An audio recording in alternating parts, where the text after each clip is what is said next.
ये विद्यार्थियों, यथार्थ हिंदी क्लास में आपका स्वागत है। आज हम कक्षा 12 की हिंदी के अंतर्गत काव्यखंड में प्रथम कवि अयोध्या सिंह उपाध्याय हरिऔध जी का जीवन परिचय, साहित्यिक परिचय, उनकी रचनाएं, हिंदी साहित्य में स्थान आदि को लिखेंगे और पढ़ेंगे। बोर्ड कक्षाओं की दृष्टि से देखें तो जीवन परिचय का अपना एक अलग महत्व है। जब से हिंदी का एक पेपर हुआ है, 5-5 अंकों के तो जीवन परिचय आते हैं। तो जो हम जीवन परिचय लिखते हैं और पढ़ते हैं, याद करते हैं, उनका महत्व केवल इन 10 नंबरों के लिए नहीं है कि 2 जीवन परिचय आएंगे, 5-5 अंक मिल जाएंगे। 20 नंबर के लिए इसका महत्व है। 10 नंबर का जो गद्य साहित्य का और पद्य साहित्य का इतिहास आता है, तो 10 क्वेश्चन आते हैं। 10 क्वेश्चन में से लगभग 8 या 9 क्वेश्चन जीवन परिचय से ही आते हैं। जैसे रचनाओं संबंधित आ जाते हैं, ये रचना किस साहित्यकार की है, या किसी साहित्यकार का नाम दे दिया कि यहाँ इस साहित्यकार का जन्म कहाँ हुआ था, या किसी पत्रिका का नाम दे दिया कि इस पत्रिका का संपादन किसने किया, या कोई उपाधि दे दी, या किसी का कोई महाकाव्य दे दिया। मेरे कहने का अभिप्राय ये है, यदि हम जीवन परिचय अच्छे से लिख लें और उसको याद कर लें तो हमारे जीवन परिचय में से ही लगभग 10 नंबरों का इतिहास भी हो जाता है और 5-5 अंकों के तो जीवन परिचय भी हो जाते हैं। तो इसी क्रम में आज हम प्रथम जो कवि हैं काव्यखंड में अयोध्या सिंह उपाध्याय हरिऔध जी, उनका जीवन परिचय देखते हैं। तो जीवन परिचय। आधुनिक काल के सूरदास कविवर अयोध्या सिंह उपाध्याय हरिऔध जी का जन्म सन 1865 ईस्वी में निजामाबाद जिला आजमगढ़ उत्तर प्रदेश में हुआ था। इनके पिता का नाम पंडित भोला सिंह उपाध्याय और माता का नाम रुक्मणी देवी था। इन्होंने काशी हिंदू विश्वविद्यालय में अवैतनिक रूप से अध्यापन कार्य किया था। सन 1945 ईस्वी में इस महान साहित्यकार का निधन हो गया। तो जीवन परिचय में आपने सबसे पहले देखा आधुनिक काल के सूरदास, एक साहित्यकार हुए हैं गणपति चंद्रगुप्त। उन्होंने हरिऔध जी को आधुनिक काल का सूरदास कहा है। फिर आया है कि काशी हिंदू विश्वविद्यालय में अवैतनिक अर्थात बिना वेतन लिए ही इन्होंने अध्यापन कार्य किया। ये बहुत बड़ा कार्य रहा इनका। काशी हिंदू विश्वविद्यालय में बिना वेतन लिए ही इन्होंने अध्यापन कार्य किया था। साहित्यिक परिचय में हम देखते हैं हरिऔध जी द्विवेदी युग के प्रसिद्ध साहित्यकार थे। पहले ये ब्रज भाषा में कविता करते थे। महावीर प्रसाद द्विवेदी से प्रेरणा लेकर खड़ी बोली में काव्य रचना करने लगे। काव्य रचना इन्होंने आरंभ कर दी। इन्होंने अपनी रचनाओं में स्त्री पात्रों के लोक कल्याणकारी चरित्र को प्रमुखता से उजागर किया है।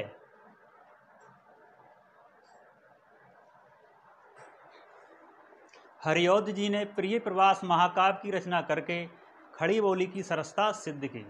साहित्यिक परिचय में मुख्य रूप से क्या आया? द्विवेदी युग के प्रसिद्ध साहित्यकार हैं। द्विवेदी युग के अनेक कवि हुए हैं, लेकिन उन कवियों में इनका प्रमुख स्थान है। और पहले ये ब्रजभाषा में लिखा करते थे। बाद में आचार्य महावीर प्रसाद द्विवेदी से प्रेरणा लेकर खड़ी बोली में काव्य रचना करने लगे। लेकिन सबसे महत्वपूर्ण कार्य इन्होंने क्या किया?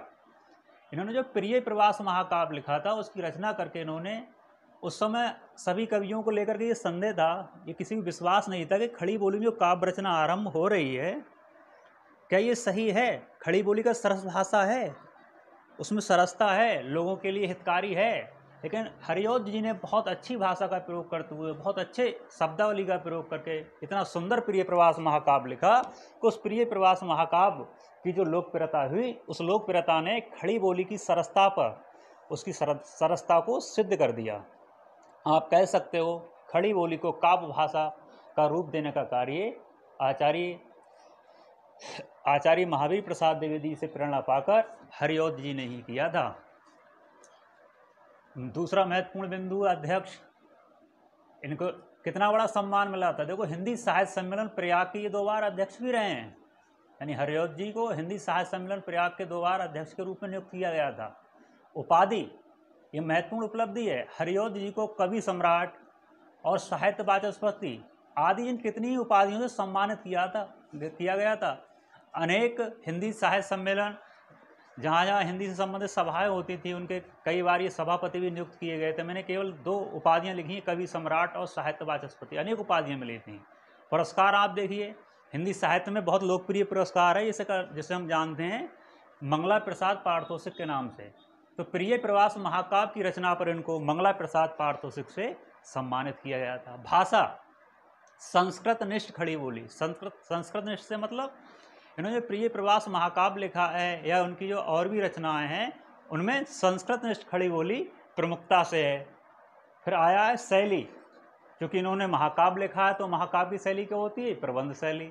और मुक्तक रचनाएं भी लिखी हैं, इसलिए इनकी दोनों प्रकार की शैली हैं, प्रबंध शैली और मुक्तक शैली।